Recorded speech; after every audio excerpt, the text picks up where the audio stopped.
We're finally leaving Panama City, thank God. I thought our time here would never bloody end. Welcome to another Gaz Right video and welcome to the beautiful Panama City. We're just going to be walking, talking and dropping some wisdom on our time here, how long you should spend here, where to stay and the best things to do, because we've spent 10 days here, which I'm going to discuss towards the end, but it's too bloody long, mate. So in terms of getting here, super easy from the airport. You're looking probably about 30 minutes in a taxi to kind of any side of town because it's got a pretty good highway. So depending if you're in the CBD, if you're in the old town, it doesn't really matter. A taxi is going to set you back about $22, $23, so about £10 per person if there's two of you, obviously myself and Em, and it's super easy to get around. There is a highway that runs all the way up to the canal, all the way to the airport, all the way around like the old town. You can actually kind of miss it on this little peninsula a bit that I'm walking around now, so it's not a place like we've had many a times in South America, in Asia, where if there's a lot of traffic, it's just outrageous. This is a place where, yeah, there's, apart from in the old town, it's super quick getting around. If you do go to the old town, which I can just discuss a little bit now, just get a taxi to like the start of the old town. Don't try and like get a taxi to like a restaurant or a bar on the far side. Otherwise, that's going to take you absolutely ages. But let's discuss where to stay and the best little spots, because we've stayed in three separate Airbnbs, two in the same place. I would stay in the old town personally. So there is like the CBD, which as it says on the tin is all the high-rise buildings. It's where all the businesses are. Lovely places, lovely little rooftops, lots going on over there. And then you have the old town, which again is exactly what it says on the tin, Casca Viejo. Probably pronounced that absolutely incorrectly. It's just a lovely little spot, a lot quieter, I would say, but still a good buzz about it, not like a super secluded place. It's where a lot of the more like colonial, like old school buildings are, a lot of like the governmental buildings, I believe, as well. It's just really nice architecture and stuff. It's right near the sea. Well, I guess both sides are near the sea, but for some reason in the old town, even if there is bad weather or rain, so we've had loads of projected bad weather and rain, it always rains in the CBD, or there's always dark clouds that start over there. Where you are at the old town on this little like peninsula a bit, 9 times out of 10, even if it's raining in the CBD, it's not over here. So it's actually better weather, obviously depending on what you're doing, how long you're here for, and stuff like that. But I would heavily advise staying over here. A lot more like Airbnb, serviced apartments. There's still really nice hotels, like if you want to stay somewhere super fancy, like the Sofitel, which is right on the old waterfront. Lovely rooms, but that's going to set you back a little bit of the old cashish. If you want to stay and have a look at where we personally stayed, we've stayed in 2 apartments in the same building. One was a 2-bed, absolutely unnecessary, mate, because it had 2 walk-in wardrobes, it had 2 bathrooms. There's only me and Em, so that's just not needed. So we did move. Have a look and check that out. From an aesthetic standpoint, phenomenal. Do you know what I mean? This is like a 2-minute walk. Where have I been running or walking? Just dropping wisdom every single morning on here. But for me, there was a big issue, and again, I'll talk a little bit about this. I'm not saying it's negative or anything like that. Well, it's negative for your sleep, actually. But in Panama City, there's kind of 3 areas. The CBD, the old town, and then at the edge of the old town, exactly where we were staying, is where, yeah, I would say is a lot, I don't know what the politically correct term is for it, but like say a lot lower priced accommodation or people living in a certain way. Do you know what I mean? Money does not equate to happiness, but it does equate to loud bloody noises. We were right on the line, the edge of the old town. Armed guards, M16 rifles, Glocks on the old hip, and then the other side of that is where a lot of like local people live. And it was okay in the week, but at the weekends, the worst noise I've ever heard, like fireworks going off till like 3, 4 a.m. People, like every single house just has a massive speaker outside, just blaring music. So I would probably say don't stay where we stayed. Even though the apartment itself are phenomenal, the internet was really good. Just you were getting absolutely no sleep. Luckily, the sun is out. Otherwise, I wouldn't have an excuse to wear sunglasses. But I'm feeling pretty dusty right about now. But anyway, that's where to stay. I think stay in the mixer in the old time. If you do want to stay in a little hotel, little rooftop vibes. Yeah, in the city, you can also do that. Right, best things to do. For me, Panama Canal, it's an absolute must. I mean, if somebody says Panama, most people will be thinking of the Panama Canal. I thought it was going to be good. I thought it was going to be insightful.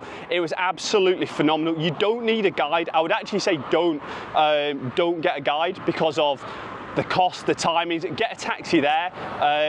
It's super cheap to get a taxi there. It was like $12. Yeah, and maybe $12 for both ways actually. Yeah, it was £6 per person to get a taxi there and back between me and them. So yeah, you're probably talking like $15, $7, $8 each way. Door-to-door service. Price to get in is $17 and it's super insightful. There's so much knowledge, wisdom.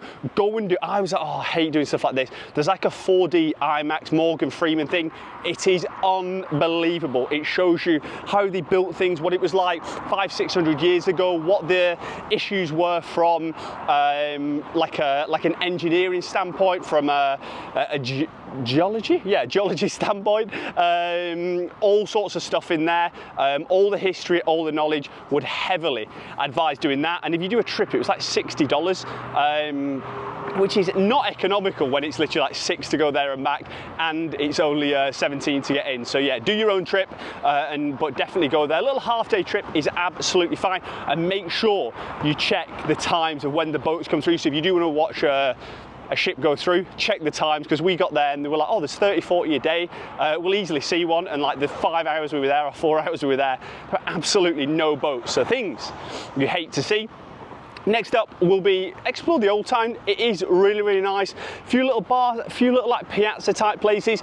I thought there would be a lot more going on. It'd be a lot more active. Like we tried to go out for some drinks in the evening and it's just not that sort of vibe. So if you're looking for like more party vibes, more CBD, go to like the rooftop bars there, but it is very nice in the old town. Lots of places to get a little bit of food. And like just I guess a note on that, on like food, drinks and cost. I would personally say eating and drinking out in Panama, it's the strongest economy in Central America, so that is the reason why prices are a little bit more expensive. It's the same price as going out in London, I would say, for food and drinks, which is not a good thing. It's not a bad thing. It is just an observation. Well, technically it is a good and bad thing. It means the economy's good, but it doesn't mean you get as much for your money as like when you're traveling around South America and Asia. So if you are on more of a budget, I don't think Panama would be the place for you personally, but I mean, it's a bit in between. It's not going to blow the absolute jocks off you, but yeah, it's not crazy value.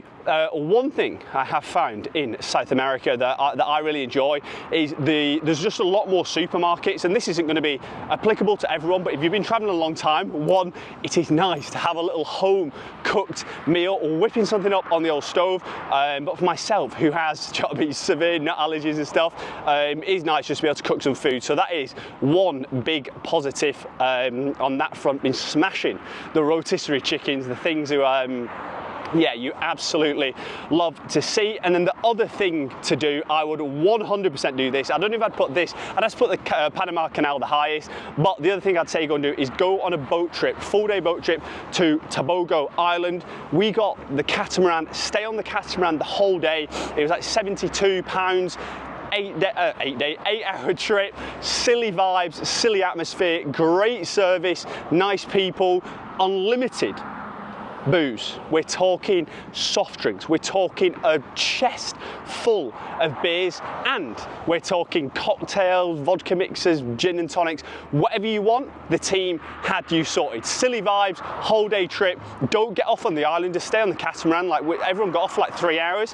Me and some of our Aussie pals just stayed on the boat the whole time. And yeah, basically we just had 3 hours of the catamaran, music, and more drinks flowing to ourselves. So yeah, for me, I've really enjoyed Panama. The issue we have, I'm going to talk about this more in another video, we pre-booked our flight, so we have to be in Mexico by Thursday, so we pre-booked a flight for the Wednesday. We thought we were going to go to San Blas, Boca del Toro, one of the two, and just the weather there is absolutely horrific, along with some very interesting accommodations. So I've had to knock that on the head. We've stayed in Panama City for 10 days, which you can kind of complain about because you want to be out, you want to be exploring, you want to be getting in the thick of it, but you know what I mean, there's worse places to be. We're on 30+ degrees every single day in November, so yeah.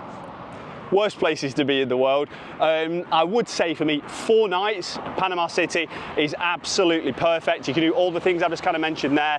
Lots of time to explore, check things out, and then either move on to another country, or they're the other 2 places I've looked at, Boca del Toro or San Blas. The best time of year to come is January through to April. That is the dry season, but do you know what I mean? With our travels and where we've been and where we're going, obviously the timing just didn't work out, but we've had amazing sunshine every single day. This is what I'm dealing with here behind me, so cannot complain on that front. Nice little morning walk, morning run, taking in all the old scenery. Like, this is the view the other way, hopefully we can see here. But yeah, you've got obviously all the city, all the skyline on that front. This little bit that I was chatting about is like the little highway bit, so you can kind of cut off going through the old time, which is absolutely rammed, and yeah, just different gravy of a setup. But yeah, the final day in Panama, thank God we're moving on. Far too much time here, but you know, would I highly recommend it? No, I feel as if on this channel I'm always super honest. We've had a great time. It's a nice place, loads of food options, drink options are good, people are super friendly, so there's no, I think the only negative I'd say is the lack of sleep from where we're staying. But if I compared it to, if you're trying to do every country in the world, great place to come, easy place to come, and a lot of home comforts. If I compared it to Peru, Bolivia, those sort of countries we've been to so far, like Colombia so far, I would put all those above Panama. It's one of those, there's nothing wrong with it, it's great, the people are lovely, but it doesn't really have any wow factor for me. But hopefully in the coming years we'll come back, go check out San Blas, Boca del Toro, and it'll gradually rise up the old list. Questions, as always, in the old comments. We fly to Mexico tomorrow and we're going to be getting straight back in the absolute thick of it. So yeah, give me a shout, drop a subscription, and I'll catch them, baby. Remember, the chef is always cooking. Let's get it.